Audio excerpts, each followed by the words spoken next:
Hello students, continuing electrochemistry में हमने कोलराश law की बात की थी। ये एक इम्पॉर्टेंट था कॉन्सेप्ट। इसके एप्लीकेशंस की बात और करते हैं, तो लिखो heading applications of Kohlrausch law.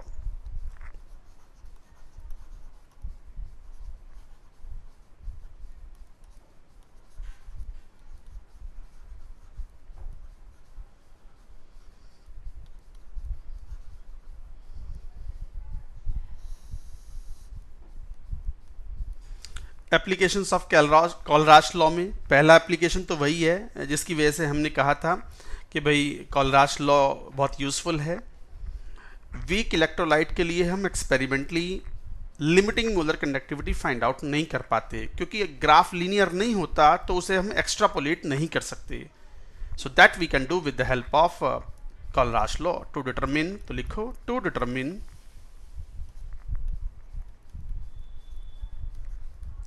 lambda m naught or lambda eq naught limiting molar conductivity or equivalent conductivity of weak electrolyte।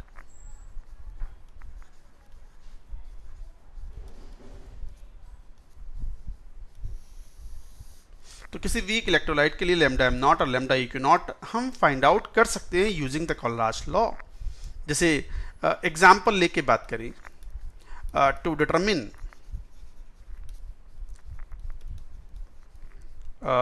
Lambda M naught of, मान लो एसिटिक एसिड। ये बड़ा आसान सा इजी एग्जांपल है, वही लेके समझाता हूं मैं। मान लो ये एसिटिक एसिड है, इसका lambda am not find out करना है हमें।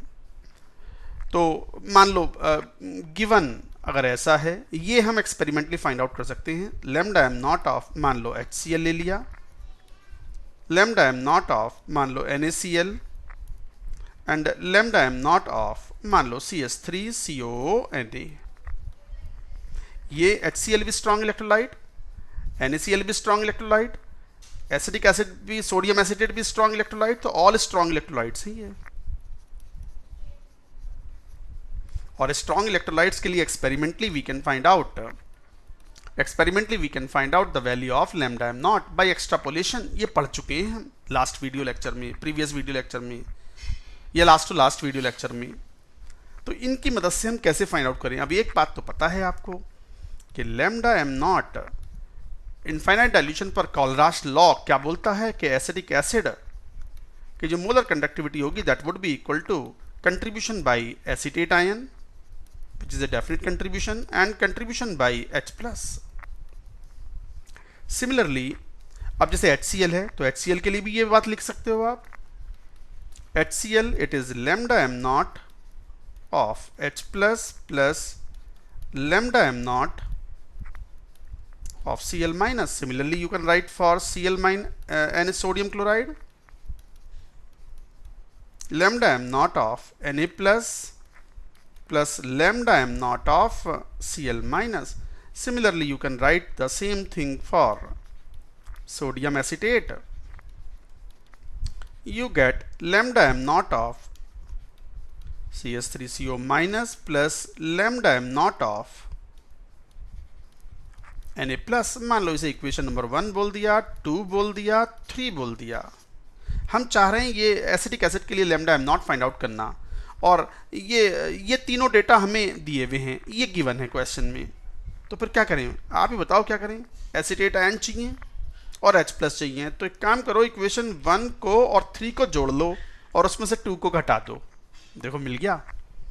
1 प्लस 3 को ऐड करा इक्वेशंस को और 2 वाले को घटा दिया, तो देखो घटेगा। तो फिर राइट साइड को मैं लेफ्ट साइड में लिख लूँ, तो ये ऐसे भी लिख सकते हो।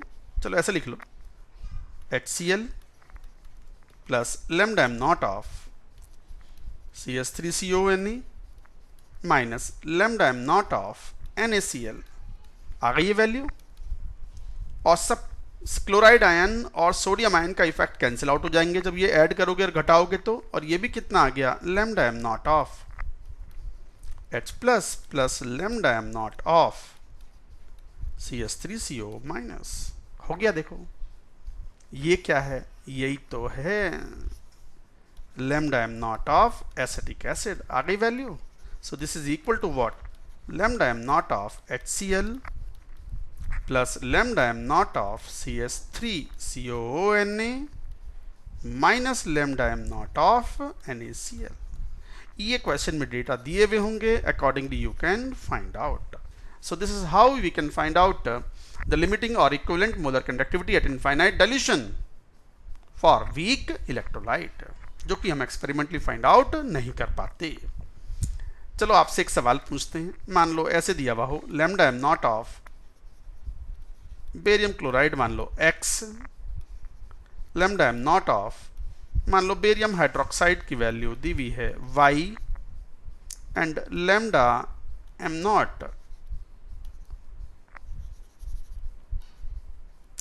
नॉट ऑफ मान लो कुछ बेरियम हाइड्रोक्साइड दिया हुआ है और अमोनियम क्लोराइड भी दिया हुआ है, that is given as Z।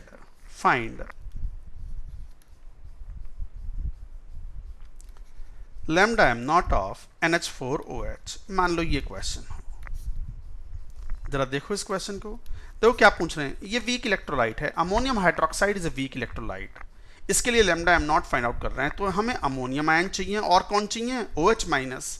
तो अमोनियम आयन तो देखो आ जाएगा यहां से, OH माइनस आ जाएगा यहां से, बट डबल आएगा तो आधा कर देना, और फिर आधा बेरियम हटाने के लिए और एक Cl हटाने के लिए BaCl2 का डेटा को आधा करके घटा भी देना। तो देखो आंसर क्या आ गया, तो lambda M naught of NH4OH, तो मुझे अमोनियम आयन का डेटा चाहिए, तो ये ले लो Z, एक Cl एक्स्ट्रा आ गया, घटा देंगे कोई बात नहीं, प्लस OH माइनस चाहिए, यहां से तो 2 OH माइनस आएंगे, तो इसे 2 से डिवाइड करके तब ऐड करो, तो y/2।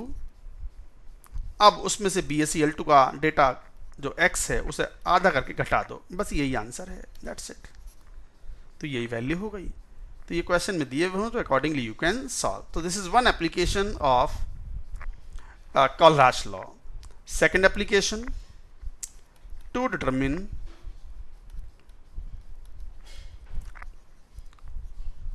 degree of ionization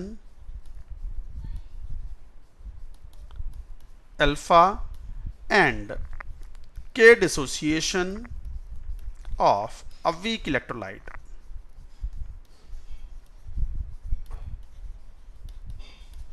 किसी weak electrolyte, weak acid, weak base के लिए उसका अल्फा फाइंड आउट करना और साथ में उसका K डिसोसिएशन या डिसोसिएशन कांस्टेंट फाइंड आउट करना। अब एक बात ध्यान दो, जैसे एग्जांपल लेके बात करते हैं एसिडिक एसिड को, जनरल चलो ले लेते हैं, कोई एसिड ले लेते हैं, weak acid He, weak acid.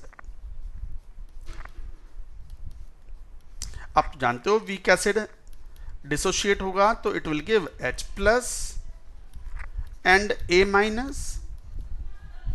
मिल गई आयन, मान लो कंसंट्रेशन C है 0 0 इक्विलिब्रियम पर, एट इक्विलिब्रियम, ये at start C1 minus alpha, where alpha is the degree of ionization या डिग्री ऑफ डिसोसिएशन, तो क्या बना C अल्फा, क्या बना C अल्फा। तो आपको तो पता है कि अब एक बात तो क्लियर है कि molar conductivity of an electrolyte at a given concentration is directly proportional to alpha, degree of dissociation और आयोनाइजेशन।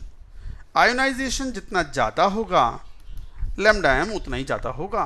तो एक तरीके से यूं भी कह सकते हैं कि lambda M C is equal to lambda M naught proportionality constant into alpha. तो यहां से अल्फा का फॉर्मूला भी आ गया, lambda M at a given concentration upon lambda M naught of the weak electrolyte. ये वैल्यू हुई, तो ये लैम्डा एम नॉट था, ये प्रोपोर्शनलिटी कांस्टेंट है, limiting molar conductivity.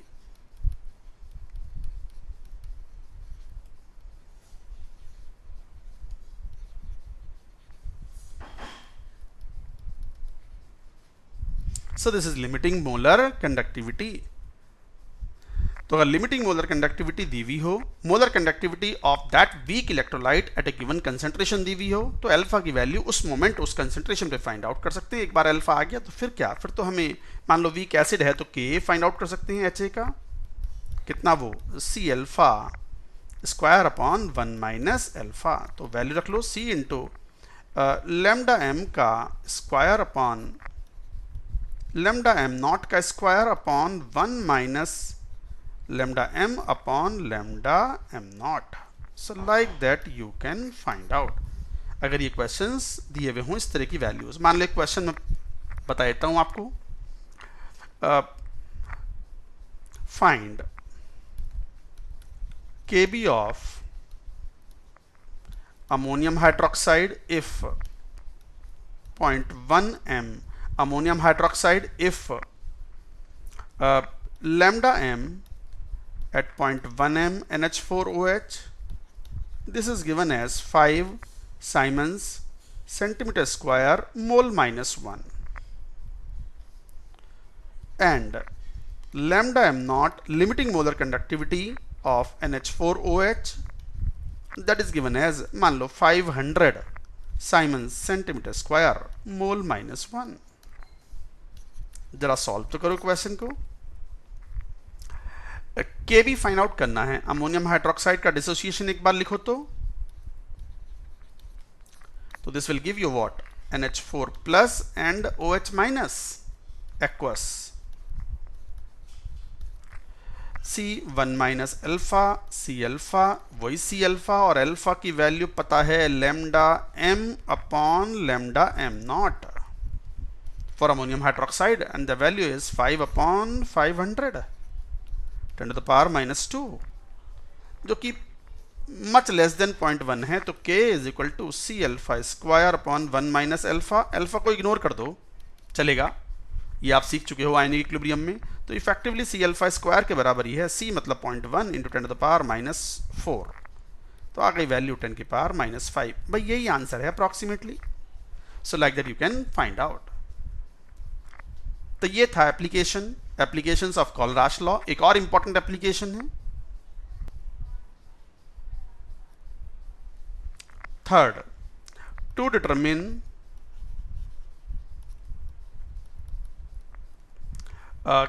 KSP of a sparingly soluble salt.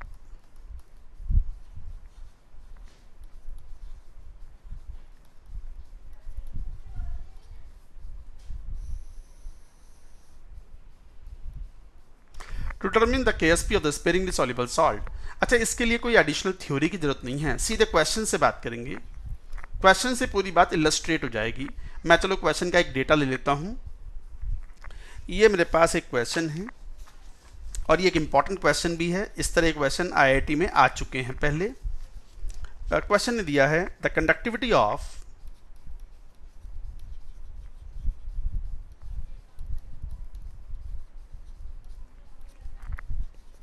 Saturated solution of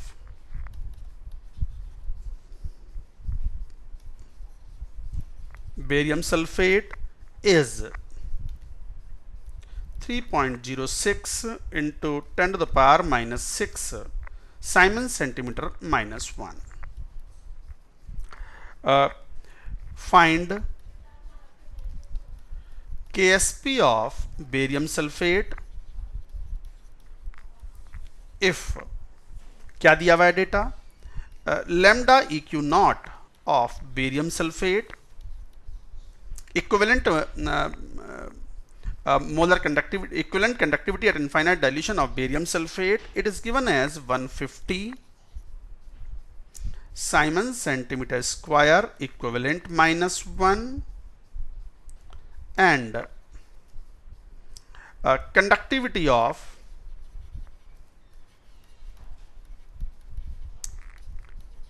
pure water is 6 in 10 to the power minus 8 Siemens centimeter minus 1.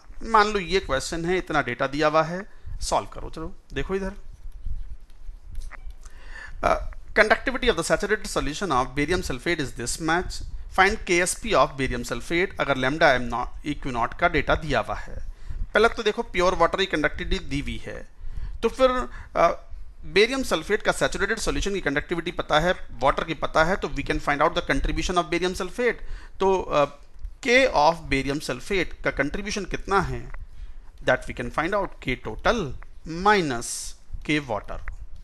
कहा था कि वाटर का डेटा दिया हुआ हो तो घटा दो और नहीं दिया हुआ हो तो उसे इग्नोर कर दो. मान लो 0 है वो, तो total conductivity 3.06 into 10 to the power -6 minus, इसको 0.06 लिख लो, इंटू 10 टू द पावर -6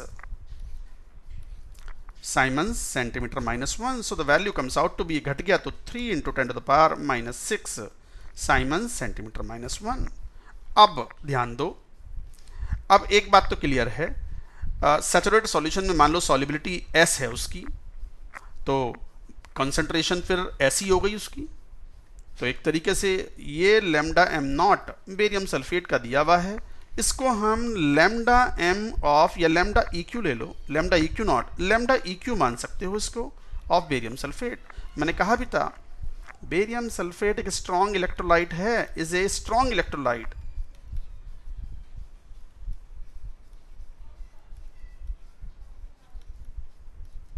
तो barium sulphate is a strong electrolyte, all sparingly soluble salt are the strong electrolyte. ये ध्यान रखें, ये आयनिक में हमने ये बात कही थी बिल्कुल एंड में जब हम सॉल्युबिलिटी प्रोडक्ट पढ़ रहे थे कि all the strong electrolytes, all the sparingly soluble salt act as a strong electrolyte. Strong electrolyte का मतलब जितना घुल गया, घुला बहुत कम, बट जितना घुला उतना टूट गया, उतना डिसोशिएट हो गया। तो स्ट्रॉन्ग इलेक्ट्रोलाइट के लिए हम कंसंट्रेशन का कोई खास प्रभाव नहीं मानते, जरूरत पड़ने पर न्यूमेरिकल्स में हम equivalent conductivity at infinite dilution and at a given concentration दोनों को बराबर मान लेते हैं, and that is equal to what, formula CGS में 1000 into conductivity of barium sulphate upon solubility S। तो यहां से हम कैलकुलेट कर सकते हैं S क्यों, नॉर्मेलिटी आएगी यहां से, अभी तो नॉर्मेलिटी S तो बाद में निकाल लेंगे। तो यहां से जब लेंगे तो 3 into 10 to the power -6 and that is equal to 10 to the power 3 into K की वैल्यू, ये मैंने गलत ले लिया, ये कितने के बराबर है एक बार चेक कर लें, this value is given in the question, हाँ 150 इज गिवन, तो this is 150 10 to the power 3 into K की value 3 into 10 to the power -6 upon normality N। तो नॉर्मेलिटी यहां से जब कैलकुलेट करोगे तो 3 into 10 to the power 3 upon 1.5 into 10 to the power 2 into 10 to the power कितना हो गया, this is 10 to the power -6 था ना, तो -3 है ये, तो वैल्यू हो गई 2 into 10 to the power -5 normality. तो फिर मोलैरिटी कितनी हो गई, molarity which is equal to solubility S which is equal to normality upon valency factor, और वैलेंसी फैक्टर कितना है 2, so the value comes out to be 10 to the power -5 m। तो बस KSP कितना हो गया, 1:1 सॉल्ट है, S स्क्वायर के बराबर 10 टू द पावर -10, यही आंसर है। सो this is the answer, this is an important question. So like that questions can be solved। चलो एक और क्वेश्चन लेते हैं, ये भी एक बड़ा इंपॉर्टेंट क्वेश्चन है, वेरी इंपॉर्टेंट क्वेश्चन, IIT का पुराना क्वेश्चन है, शायद IIT 2006 में या 7 में कभी आया था ये, आई थिंक 2006 समवेयर। क्या क्वेश्चन है, इंपॉर्टेंट क्वेश्चन है, मैं इस क्वेश्चन को लेता हूं। देखो ये क्वेश्चन कुछ ऐसा है, we have a saturated solution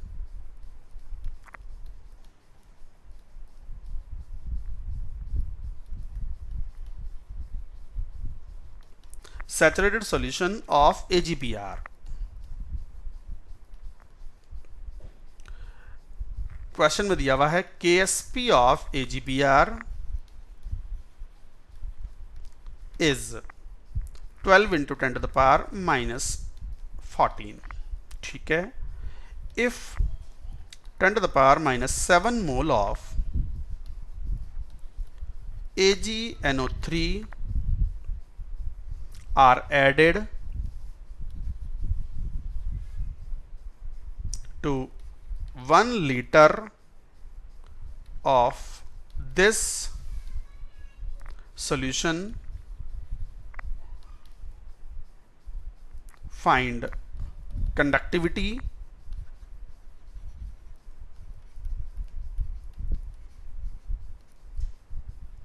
of this solution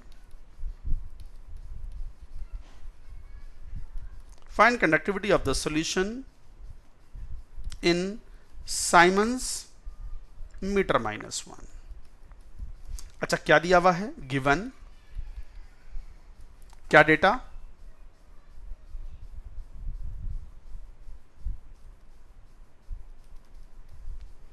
data दिया हुआ है lambda naught of Ag plus is given as 6 × 10⁻³ Siemens meter square mole minus 1।